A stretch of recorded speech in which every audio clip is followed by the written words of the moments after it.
ndiyo wasia ninakupa. Dunia inapita, achana na mambo yake. Usikubali kukosana na Mungu, kwa sababu yoyote ile ikiwezekana umsamehe na kumwombea. Usikubali kukosana na Mungu, kwa sababu mtumishi wako. Nikaitende kazi yako.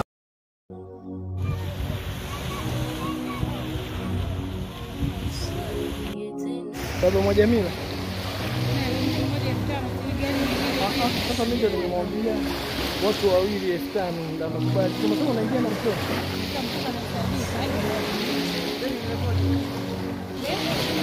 Subiri kwanza.